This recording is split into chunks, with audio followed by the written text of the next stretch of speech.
दूधो नहाओ पूतो फलो और सदा सुहागन रहो। तुम्हारा घर धन से भरा रहे और अपने सास ससुर की सदा सेवा करती रहो। लो बहू, इतने सारे आशीर्वाद दे दिए, फिर भी तुम कहती हो मम्मी जी आप मुझे प्यार नहीं करती। बताओ, कभी देखा मानव को इतना आशीर्वाद देते हुए? मंजू जी अपनी बहू नेहा से कहती हैं।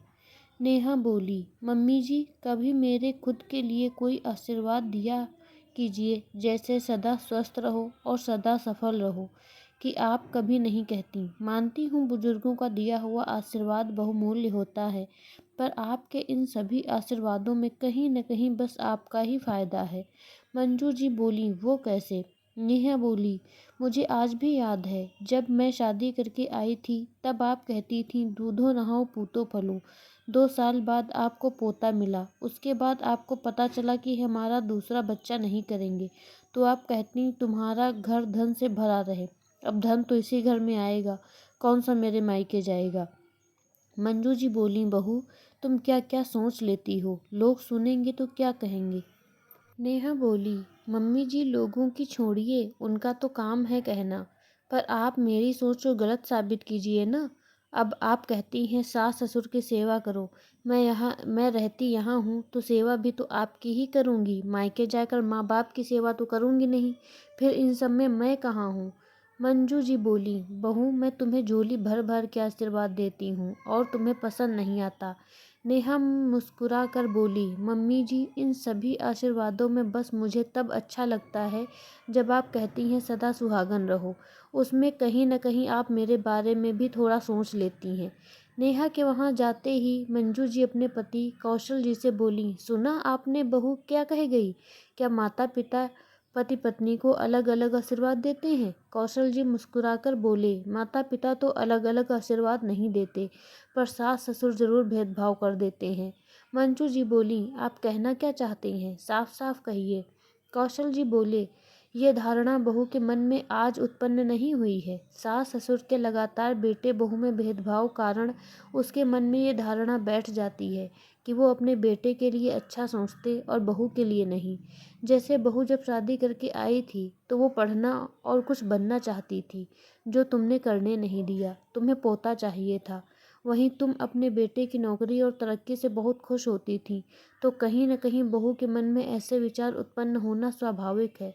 मंजू जी गुस्से में बोली, वो तब की बात थी, अपनी बात मनवा के आखिर वो नौकरी कर तो रही है, अब उससे मुझसे क्या शिकायत है। कौशल जी बोले, तुम उसके काम करने से खुश हो, कॉलेज जाने से पहले उसे इतने काम बताती हो कि हर रोज उसे लेट हो जाता है।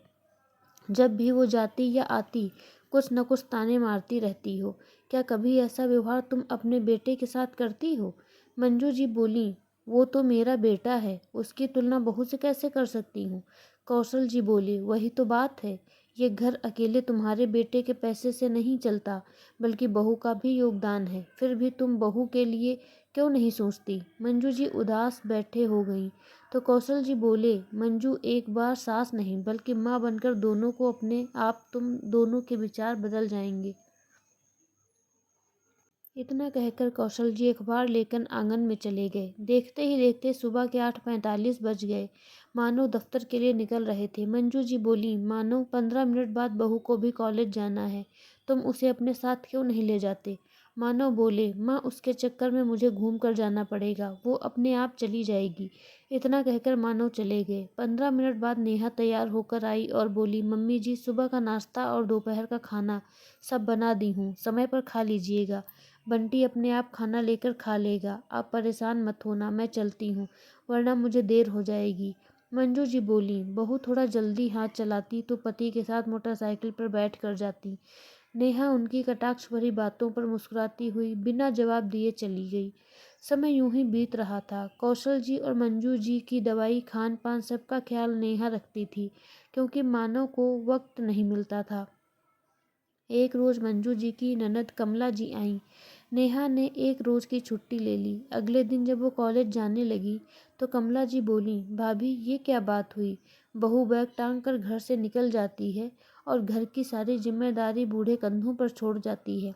कौशल जी बोले, कमला हमारी बहू सांझी की झांसी की रानी है, घर और बाहर दोनों की जिम्मेदारी बखूबी निभा सकती है।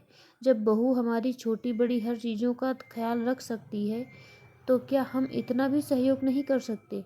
मंजू जी नेहा से धीरे से बोली, बहू देखना, तुम्हारे जाने के बाद तो मुझे ये कितनी बातें सुनाएंगी और 4 घर में बताएंगी। थोड़ा जल्दी आने की कोशिश करना।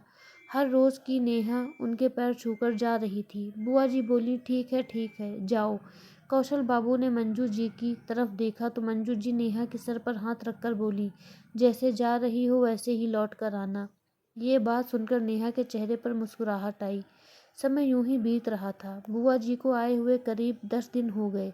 नेहा का काम बढ़ता जा रहा था, जिसे देखकर मंजू जी का हृदय परिवर्तित हो रहा था।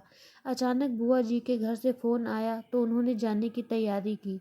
नेहा सुबह 5 बजे जागी, बुआ जी को खिलाया पिलाया और उपहार देकर विदा करने लगी। बुआ जी ने मानव को ढेर सारे आशीर्वाद दिए और नेहा की तरफ देखी भी नहीं। ये बात मंजू जी को बुरी लग गई। मंजू जी बोली, दीदी ये अच्छी बात नहीं है। आपने मानव को आशीर्वाद दे के साथ पैसे भी दिए और मेरी बहू के लिए आपके पास कुछ भी नहीं है। अगर आपका भतीजा नौकरी करता है तो मेरी बहू कोई खाली बैठी नहीं रहती।